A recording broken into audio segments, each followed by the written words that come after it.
पहली चीज़ ये है कि जिस तरीके से G20 का अभी तक कन्वर्सेशन चला है, उसमें जॉइंट कम्युनिके कितना फिजिबल लगता है, खास करके तब जबकि ठीक इसके पहले चाइना फिर एक मैप रिलीज़ करके जिसको कहते हैं इरिटेशन खड़ा करना, वो कोशिश कर रहा है कि अक्साई चीन, अरुणाचल उसका पार्ट है।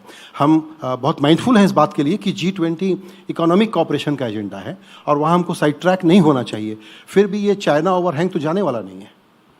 नहीं, देखिए ये अलग अलग विषय है। भारत के लिए समर्थन बढ़ रहा है क्योंकि 5 एशियाई देशों ने नए चीन मानक मानचित्र को खारिज कर दिया है।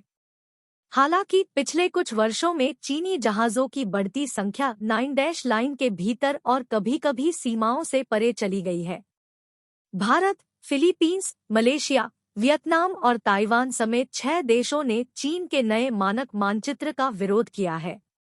भारत 28 अगस्त को मानचित्र को खारिज करने वाला पहला देश था क्योंकि इसमें अक्साई चिन और अरुणाचल को चीन के क्षेत्र के हिस्सों के रूप में दिखाया गया था। इनके अलावा नक्शे में ताइवान और दक्षिण चीन सागर को भी शामिल किया गया था। फिलीपींस की विदेश मामलों की प्रवक्ता मारिया टेरेसिटा डाजा ने एक बयान में कहा, फिलीपीन सुविधाओं और समुद्री क्षेत्रों पर चीन की कथित संप्रभुता और अधिकार क्षेत्र को वैध बनाने के इस नवीनतम प्रयास का अंतर्राष्ट्रीय कानून, विशेष रूप से समुद्र के कानून पर 1982 के संयुक्त राष्ट्र सम्मेलन के तहत कोई आधार नहीं है।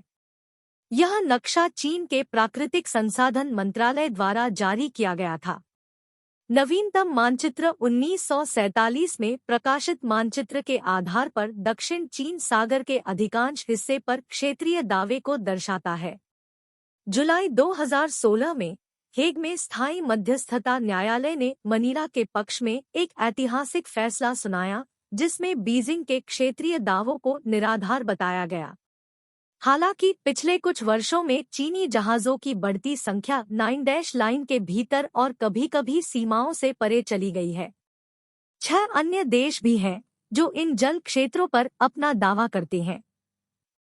वियतनामी विदेश मंत्रालय के प्रवक्ता फाम थू हैंग ने कहा, वियतनाम पूर्वी सागर में चीन के किसी भी दावे को दृढ़ता से खारिज करता है जो धराशायी रेखा पर आधारित है। मलेशिया के विदेश मंत्रालय के एक बयान ने लगभग पूरे दक्षिण चीन सागर पर चीन के एकतरफा समुद्री दावों को खारिज कर दिया, जो मलेशियाई समुद्री क्षेत्र तक फैला हुआ है, यह कहते हुए कि मानचित्र का मलेशिया पर कोई बाध्यकारी प्रभाव नहीं है। 9 लाइन में मलेशियाई बोर्नियो के तट पर सबा और सारावाक में विवादित जल भी शामिल है। इस बीच मानचित्र ने ताइवान और उसके बाहरी द्वीपों पर चीन के दावे को भी दोहराया, जो युआकार की रेखा के दायरे में आते हैं। ताइवान के विदेश मंत्रालय की एक विज्ञप्ति के अनुसार, ताइवान एक संप्रभु और स्वतंत्र देश है और पीपुल्स रिपब्लिक ऑफ चाइना से संबद्ध नहीं है। चीन का नया मानक मानचित्र देश के प्राकृतिक संसाधन मंत्रालय द्वारा जारी किया गया। यह 2006 से लगातार ऐसे मानचित्र जारी कर रहा है।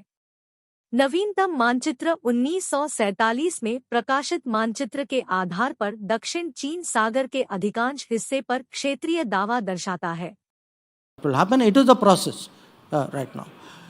The second issue जो आपका सवाल था वो about the map that they have released today. So this is this map which China has put out.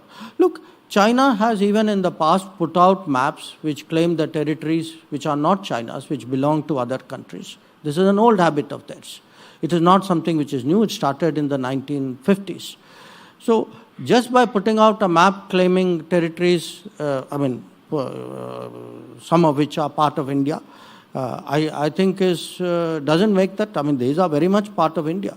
So I would say, but I would not relate the two countries. I think we are very clear. We are very clear what our territories are.